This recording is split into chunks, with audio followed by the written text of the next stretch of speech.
Good morning, everyone. Good morning. My message this morning is titled, Release It All.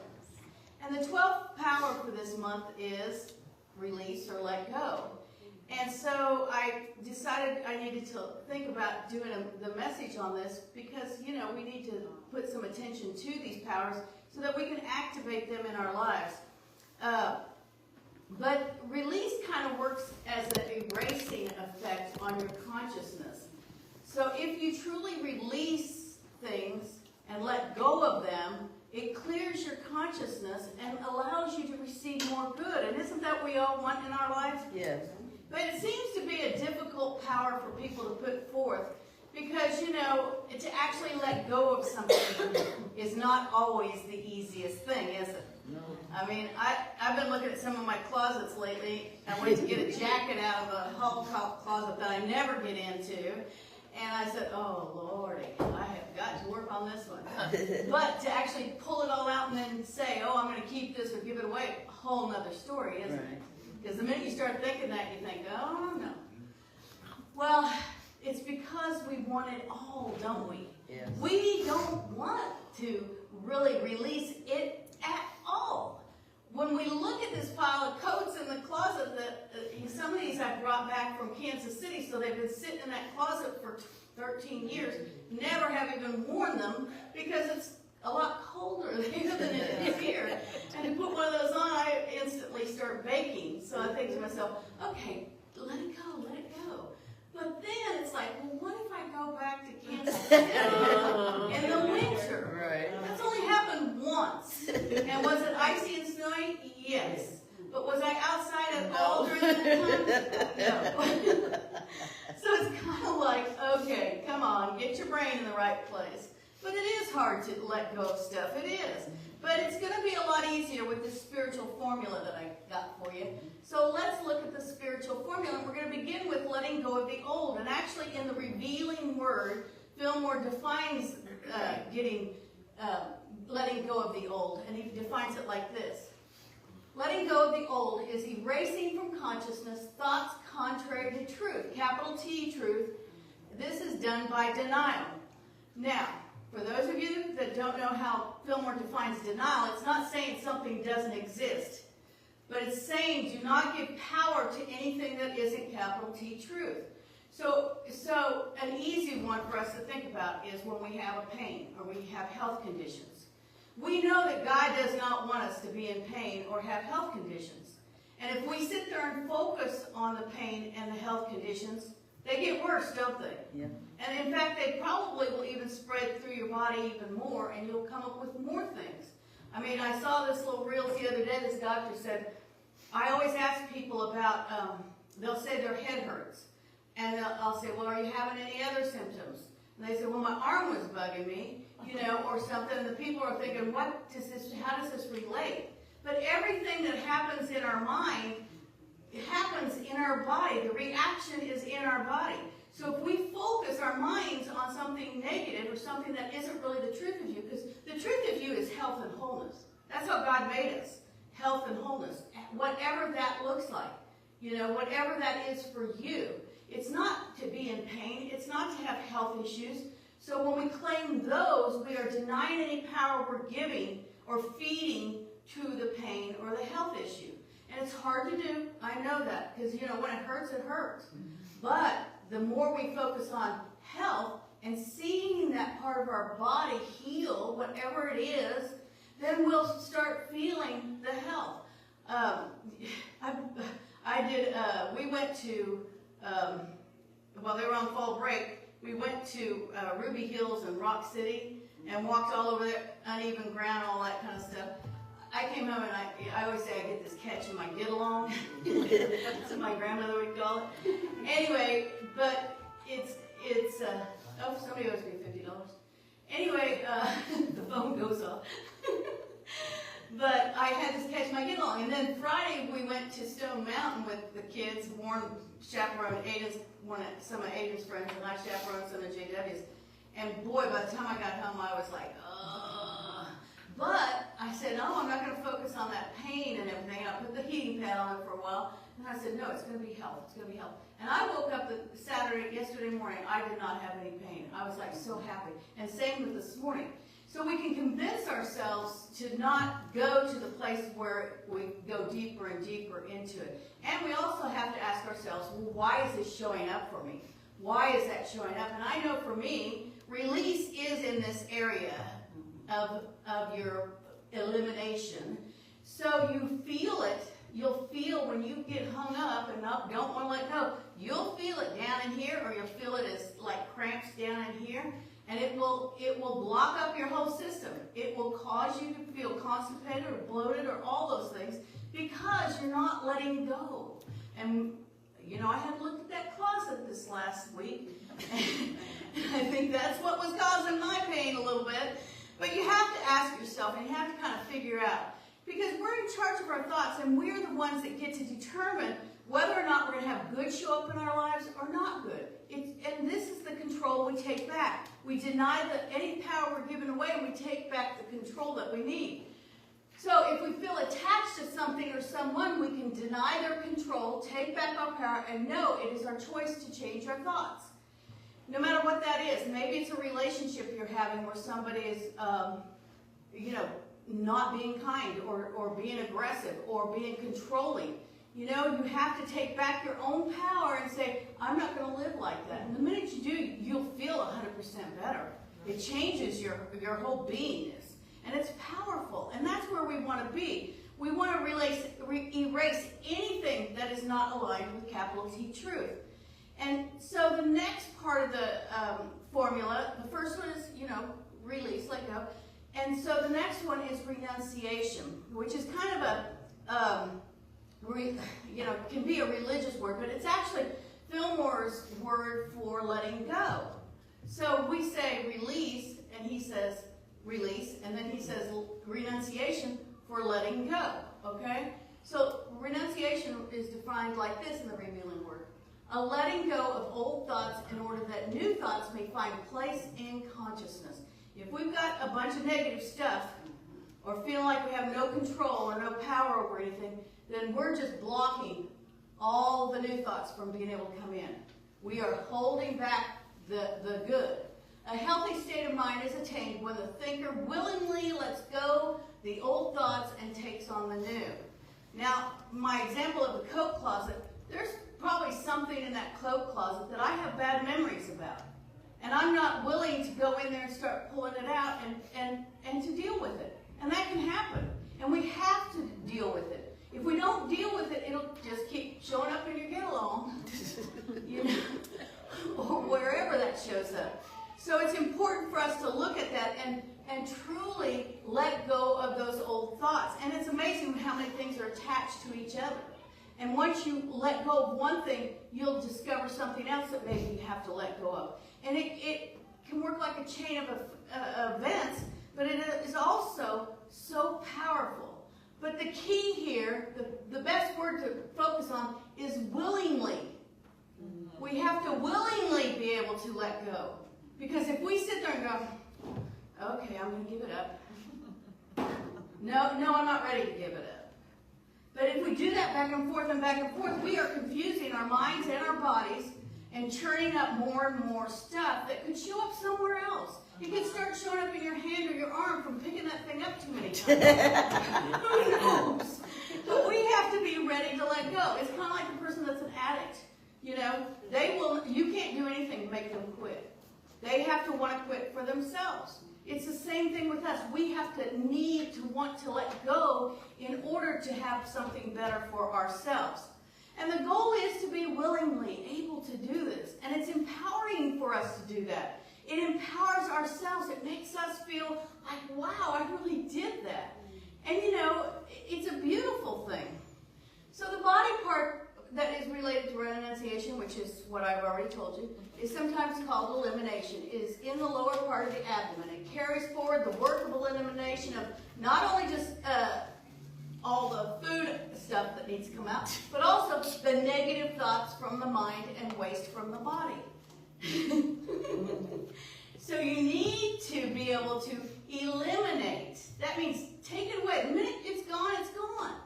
You're not going to give a bag of stuff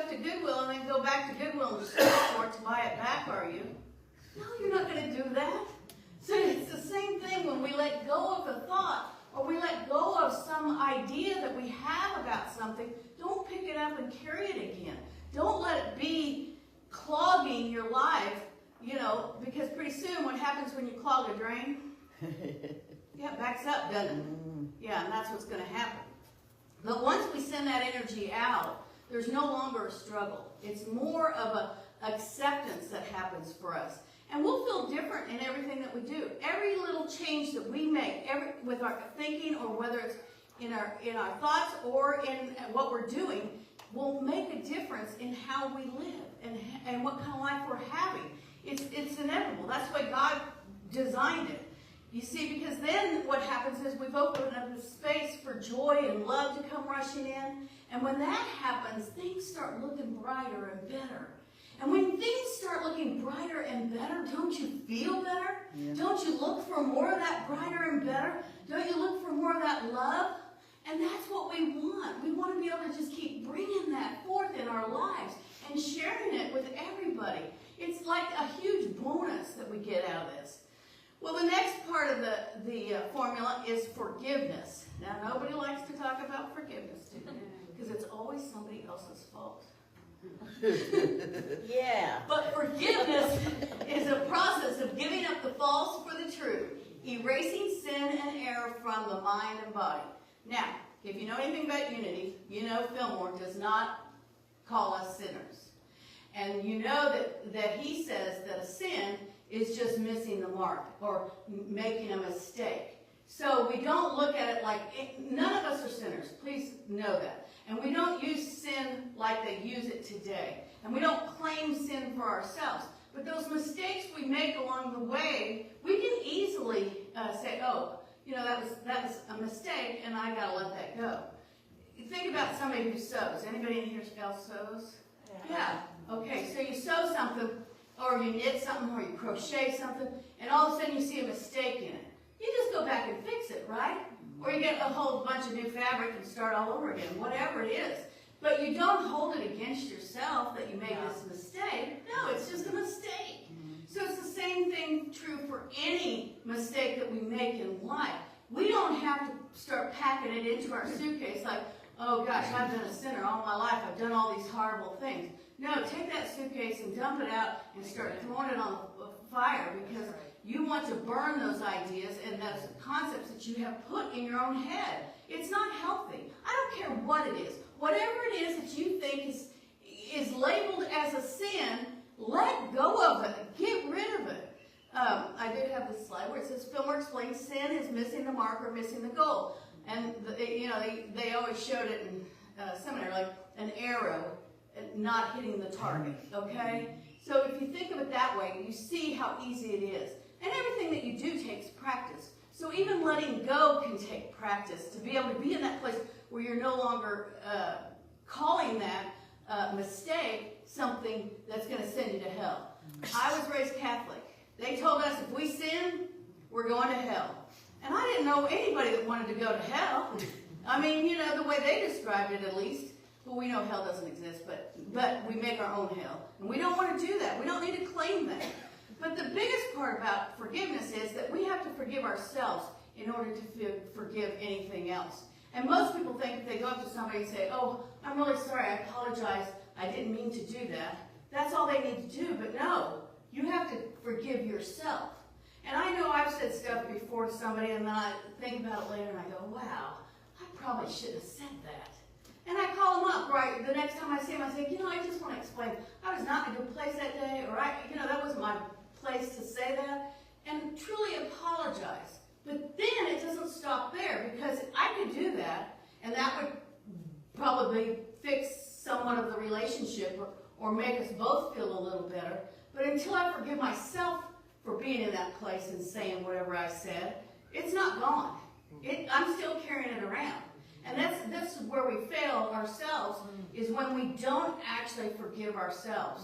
So those sins that you gathered up, it's not, and you know, in AA and everything, they say make amends. Okay, do you really have to do that? But in your mind you do. But, and I get it for that particular, situation, for their program, it works. But for ourselves, all we have to do is deny any power we've been giving to that thing, and we have to say, no, I'm not going to let that block my mind. I'm going to believe in truth, bring forth capital T truth for myself, and forgive myself. Because whatever it was the human condition that caused it in that moment. It wasn't my God self coming forth. You know, something that we say that is hurtful or not kind, or we do some action, it's not God's self coming forth. It's your human self getting your ego bruised or getting upset about something that really you shouldn't even put power to. Because the power just gets distorted and murky and isn't going to serve us well at all. Well, it goes on with this. Forgiveness is, there's not a space there, but that's okay, closely related to repentance, which is a turning from belief in sin to belief in God and right thinking. Some people don't like that word, repentance. But if you think about it, just taking and switching your thoughts from thinking about negative stuff to believing and knowing that God is here within you, helping you every step of your life, every step of your way, changes everything. It changes everything. And that's what this is about, belief in God, and that the right thinking is there for us to bring forth in every situation. A sin is forgiven when one ceases to sin. So, let me finish this. And true forgiveness is only established through restarting the mind and body with thoughts and words of truth. First off, a sin is forgiven when one ceases to sin. How many people said, I don't know why this keeps happening in my life. Why do I keep having the same experience over and over again? It's because you haven't released it. You haven't let it go. You haven't decided you don't want that in your life anymore. And guess what? It's going to keep coming back. Keep coming back, keep coming back. So you have to release it and let it go and know that that's not the truth of your being. That is not who you are as a person. And so once you have true forgiveness, your whole body is going to restart. Now it might start out with a little bit of not feeling so good or not feeling as healthy as you want to be, because there is a process when we start changing our thinking and start aligning with God that we have to eliminate. We're going back to release. Eliminate those thoughts, and it can feel like chemicalization, which chemicalization is when we feel sick over something. And we've all said something or done something that made us feel sick, right? We think, God, I shouldn't have done that. I really shouldn't have done that. Well, feel it. Let it be there. Feel the sensation and then release it. Say, okay, that was a human mistake I made. I'm ready to let it go, and I want to feel back to being my God self. And so, like I said, it could stir the pot for a while. For me, if I've really been upset about something that I've done, it usually lasts for 3 days. 3 days in the tomb, that whole thing. So it aligns spiritually with the Bible. But I sometimes have had 3 days where I just lay in the bed and don't want to do a darn thing. Because my body is saying, you are physically releasing and changing your thoughts, changing what you're thinking, and letting that go. So your body says, okay, we're going to let this go. We're going to let this go big time. And it works. It really does. But you have to allow it instead of fight it and say, oh, God, my body, I'm not feeling so good. I must have the flu. I must have this. I must have that. No, your mind is saying to your body, we're letting this go. We're finally letting this go, and we're going to have a whole new start. We're going to release and restart ourselves. And it's going to align with God, and it's going to be a good thing. And we're going to share truth in our life. Isn't that what we want? Exactly. Yeah. Forgiveness really means the giving up of something. Are you ready to forgive and give it up? Yes. Yeah. When you forgive yourself, you cease doing the things that you should not do. Period. End. Instead of keep repeating. No. You're going to stop doing it. You're going to be ready for this new joy and love in your life. It's going to be so great. You're going to feel it. You're going to know it. You're going to see it. It's going to manifest. Sin is the falling short of divine law, and believing in God and forgiveness are the only means that man has of getting out of sin and its effects and coming into harmony with the law. Believing in God and forgiveness are the only way to get there. And if you're having a hard time getting there, then stop and pray and meditate and say, hey, this is not the truth of me. The capital T truth of me is that I am a child of God, and I am here to express that. Just say truth. I am a child of God. I am deserving of good in my life. I am accepting my good now. That little mantra is enough to start switching your thinking and aligning with truth. It is through forgiveness that true spiritual healing is accomplished. Forgiveness removes the errors of the mind, and bodily harmony results in agreement with divine law. Who wants bodily harmony? Me? I do. Yeah. Because bodily harmony means you know, if somebody says you want to chaperone for a field trip, you're not going to go, oh, yeah, I'm there. You know? One of the other moms asked me last week, she said, oh, are you going to be at the field trip? I said, yeah. And she goes, oh, good for you. And I said, I hope.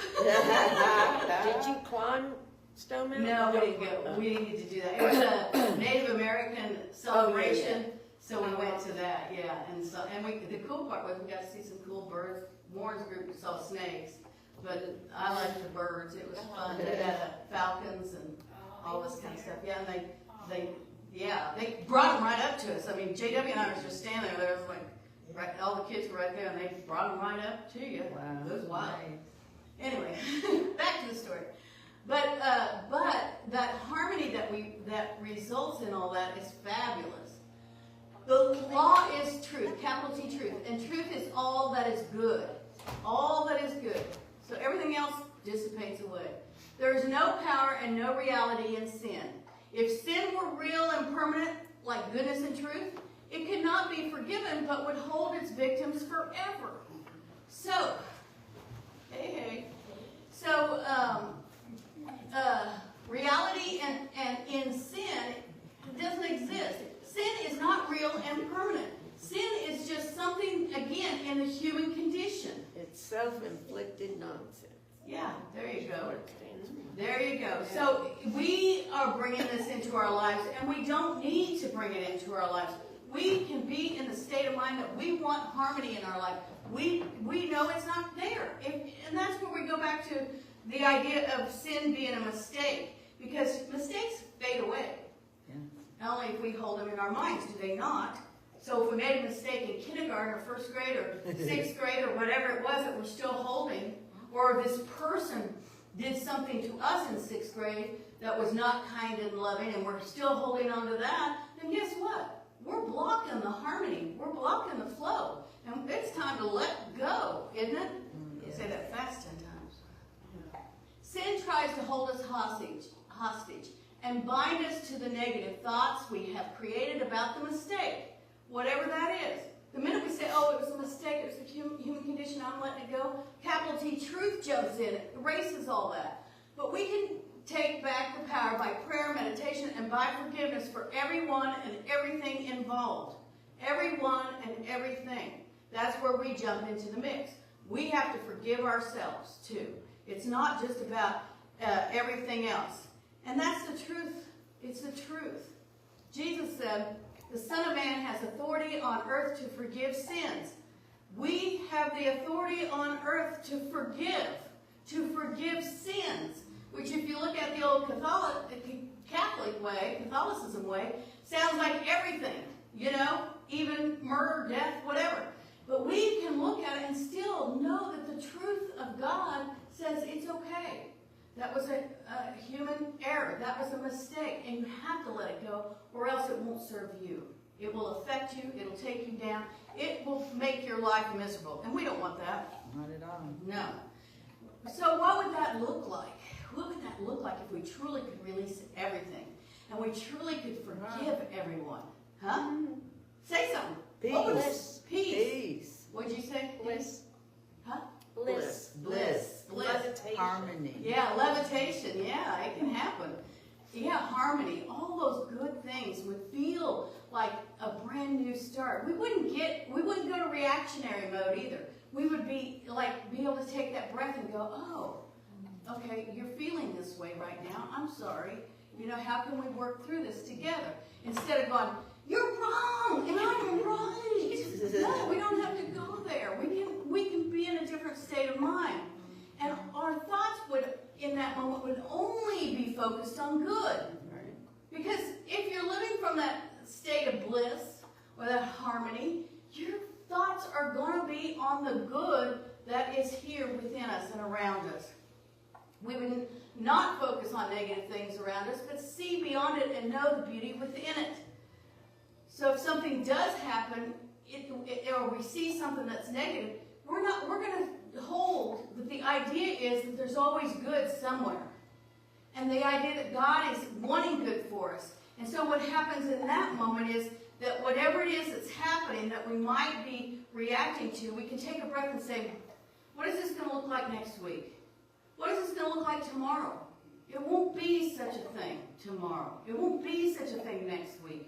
And I can make it so right here, right now, by taking a breath and affirming capital T truth in my life, affirming God in my life.